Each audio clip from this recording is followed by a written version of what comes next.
money. Offshore, of course. You look nervous, the woman said. The man sipped his champagne. Only a fool wouldn't be nervous. I'm not a fool.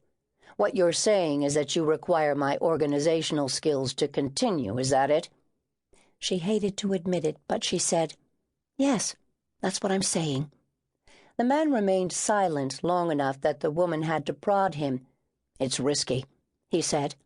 Everything in life involves risk, she said, finishing her champagne. The waiter approached the table and poured more. She nodded her thanks. The man raised his glass, smiled, and clinked it against hers. All right, partner. There is one thing, the woman added. The man's eyebrows lifted. This is a 5-year project, not 1 day longer.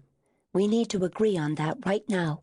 On December 31st, 5 years from now, our assets are divided equally. You go your way, I go my way. If you don't agree to it, there's no reason for us to stay here to eat the meal we ordered. I'll leave now and you can pay the check. Why 5 years? Because that's my timeline, my deadline. The man shrugged. Okay. Should we shake hands or something? The woman reached into the pocket of her suit jacket and withdrew a tape recorder that was no bigger than a credit card. She smiled. It's on record. We don't need to shake hands. Oh, look, here comes our food. An hour later, just as they were finishing their meal, the man asked, Aren't you forgetting something? The woman twirled a strand of her hair as she stared across the table at the man she'd agreed to partner with. Her eyes narrowed slightly. I don't think so. She let go of the hair between her fingers and started to crunch up her napkin and gather up her purse. What about the... The woman froze in position. Do not go there. I presented the deal to you and you accepted it. There are no other perks. That's another way of saying what's mine is mine, not yours. The man wasn't about to give up. But there are no buts. Any other operations I have going on are solely mine. I mentioned them only to show you that the possibilities are endless. She was fast losing patience with her dinner companion.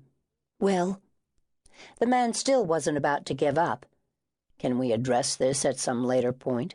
No, this is the end of it.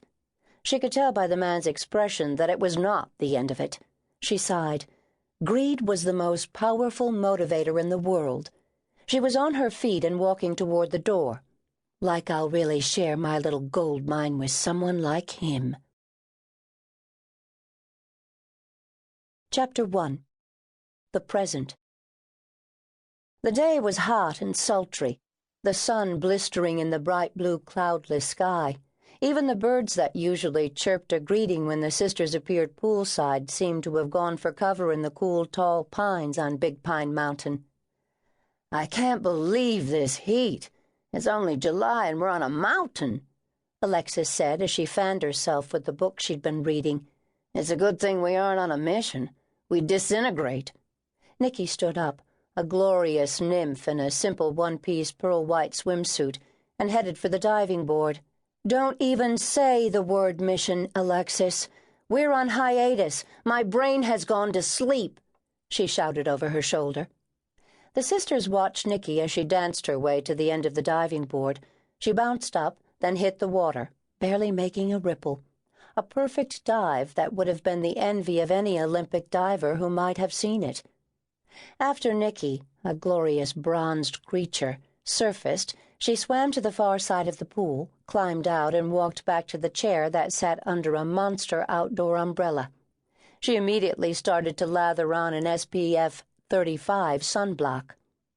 Yoko appeared out of nowhere carrying a huge tray with plastic cups and a frosty pitcher of lemonade. What's for dinner? Catherine asked. Whatever it is, it better be slap down delicious, Annie warned. Then you better get on the stick, my dear, since it is your turn to cook, Myra said with a straight face. The wind taken out of her sails, Annie got up and headed toward the main building. Don't y'all be talking about my sagging ass while I'm gone, she tossed back. Don't worry, dear. When it gets down to your knees, it will be time enough to talk about your derriere. The sisters giggled as Annie flipped her friend the bird and continued her march to the kitchen. Slap down.